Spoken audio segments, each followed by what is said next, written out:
ये 2 chapters cover कर लिए हैं। तो आप जो कह सकते हैं एसएसटी के 2 चैप्टर क्लास 9 का सेशन चल रहा है हमारा। आज हम शुरू करेंगे हमारा 3rd चैप्टर जो कि है एटमॉस्फेयर एंड क्लाइमेट।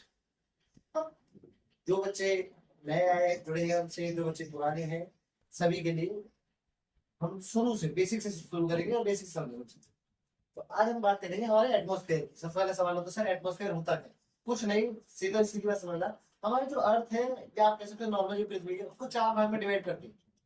पहला लिथोस्फीयर, दूसरा हाइड्रोस्फीयर, तीसरा एटमॉस्फेयर, चौथा बायोस्फीयर। लिथोस्फीयर मतलब जो भी लैंड वाले वाले एरिया है, जो भी लैंड वाले एरिया वो सारे लिथोस्फीयर।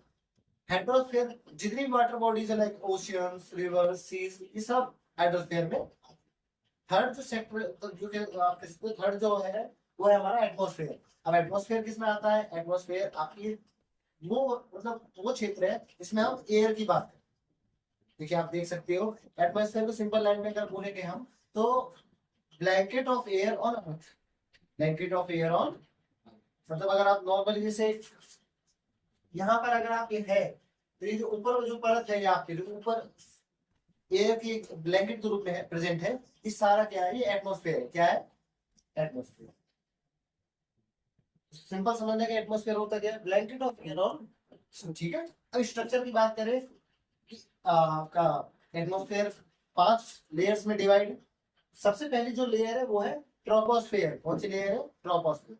ये 0 से लेकर 12 किलोमीटर तक रहती है और इसमें होने वाली घटनाएं जैसे आप देखते हो ना कि कोई आंधी आ रही है, कोई तूफान आ रहा है, आप देखते हो क्लाउड वगैरह घूम रहे थे, सभी एक्टिविटीज इसी लेयर में होती है।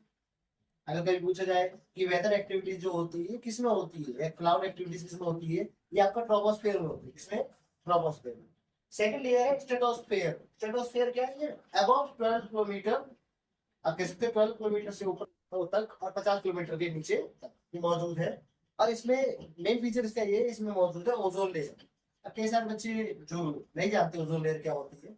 ओजोन लेयर एक ऐसी लेयर मौजूद है हमारे एटमॉस्फेयर में जो हमें सूरज से आने वाली अल्ट्रावायलेट रेज से बचाती है। जो पैराबैंगनी किरणें जो सूरज से आती है, जो हमारे स्किन पे अगर डायरेक्टली अगर आ जाए तो हमें स्किन कैंसर जैसी प्रॉब्लम हो सकती है।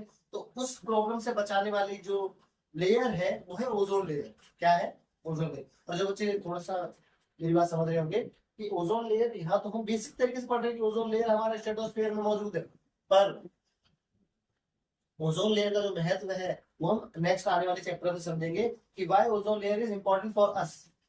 समझे मेरी बात? पहली इंपॉर्टेंस तो यही है कि ये हमें सूरज से आने वाली जो पैराबैंगनी किरणें या गलत किरणें हैं उनसे बचाती है। दूसरी चीज ये समझना कि ओजोन लेयर में अभी फिलहाल कई सारी गलत चीजें हो रही है। जैसे ओजोन लेयर में होल हो रहा है जो कि एक गलत सूचक है, गलत इंडिकेटर है अर्थ के लिए। अगर उसमें होल होगा तो ध्यान रखना वो किरणें धरती पर सीधे तौर पर आएंगी। तीसरी लेयर है हमारी मेसोस्फेयर। क्या है? मेसोस्फेयर। अब मेसोस्फेयर क्या है? 50 से लेके 80 किलोमीटर। याद रखना ट्रोपोस्फेयर 0 to 12, स्ट्रेटोस्फेयर 12 to 50 और जो मेसोस्फेयर है 50 to 80 किलोमीटर तक मौजूद है। अब ये सबसे ठंडी लेयर है। इसका मेन फीचर क्या है? ये सबसे ठंडी लेयर। इसके बाद आता है हमारा थर्मोस्फेयर। क्या है? थर्मोस्फेयर। थर्मोस्फेयर क्या है? 80 to 400 किलोमीटर। दोबारा से रिवाइज करवाता हूँ। थर्मोस्फेयर 0 से 12 किलोमीटर आपका, उसके बाद स्ट्रेटोस्फेयर 12 से 50 और उसके बाद आपका मेसोस्फेयर 50 से 80 और उसके बाद आता है थर्मोस्फेयर जो 80 से 400 किलोमीटर तक मौजूद रहता है। अब थर्मोस्फेयर हमारे लिए काफी इंपॉर्टेंट लेयर हो जाती है। उसका मेन रीजन है ये वो लेयर है जहां पर आयनोस्फेयर या जो मेजरली आयंस जो मौजूद रहते हैं।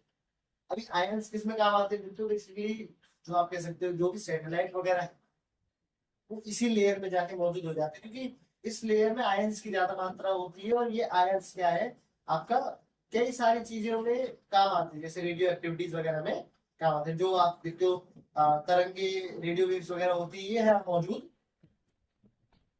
लास्ट लेयर है एग्जोस्फेयर। एग्जोस्फेयर आप समझना कि 400 किलोमीटर के ऊपर, मतलब 400 किलोमीटर लास्ट है, उसके बाद अंतरिक्ष की तरफ हम निकलते हैं, स्पेस की तरफ हम निकलते हैं, वो सारी लेयर हमारी एग्जोस्फेयर मौजूद मतलब एग्जोस्फेयर कहलाती है। दोबारा से याद दिलाता हूँ, ट्रोपोस्फेयर, स्ट्रेटोस्फेयर, मेसोस्फेयर, थर्मोस्फेयर जिसमें हमारा आयनोस्फेयर भी मौजूद रहता है, उसके बाद है एग्जोस्फेयर। अब इसको कई सारे बच्चे होते हैं कि सर हमें याद नहीं हुआ। याद करने की बेसिक ट्रिक है, trust me in the exam. अब ट्रस्ट में क्या होता है, टीआर, टीआर से आप कह सकते हैं ट्रोपोस्फेयर, ट्रस्ट में यू हटा के एसटी पे जाओगे तो स्ट्रेटोस्फेयर, मी से मेसोस्फेयर हो जाएगा, इनका आई ले लो तो वहां आपका आयनोस्फेयर हो जाएगा, आयनोस्फेयर के जस्ट बगल में दा लिखा है तो दा में टीएस से मतलब हो जाएगा थर्मोस्फेयर, क्या हो जाएगा, थर्मोस्फेयर। फिर आ जाएगा लास्ट में एग्जाम का ईएक्स ले लेंगे तो वो हो जाएगा हमारा एक्सोस्फेयर, क्या हो जाएगा, एक्सोस्फेयर। यहाँ से आपको इतनी बात क्लियर हो गई होगी कि हमारा जो एटमॉस्फेयर का स्ट्रक्चर होता है, क्लियर।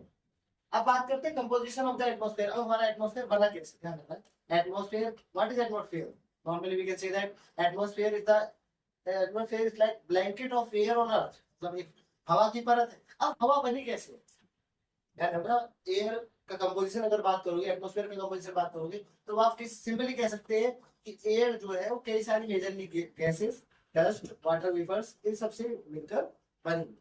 अब एयर में अगर गैसेस की बात करें तो मेजरली जो है सबसे ज्यादा है नाइट्रोजन, क्या है, नाइट्रोजन गैस, जिसकी आप कह सकते हो अवेलेबिलिटी 78% है एयर। उसके बाद सेकंड नंबर पे जो गैस आती है वो है ऑक्सीजन, जो 21% अवेलेबल, कितने परसेंट, 21%। उसके बाद अदर गैसेस जिसमें आपको कार्बन डाइऑक्साइड, आर्गन और अदर गैसेस आती है तो वो है 1%, कितने हैं। नेक्स्ट वीडियो में हम बात करेंगे कई सारी चीजों के बारे में, जैसे ग्रीन हाउस इफेक्ट या वेदर के बारे में, जो हमारे क्लाइमेट को इफेक्ट करती है या टेम्परेचर को इफेक्ट करती है, या अर्थ पे आप देखते हो ना कि आसपास कितनी गर्मी बढ़ रही है, सर्दी बढ़ रही है, पर पड़ने वाले जो प्रभाव वो किस प्रकार से, तो हम नेक्स्ट चैप्टर में, सॉरी नेक्स्ट वीडियो में स्टडी करो। Thank you.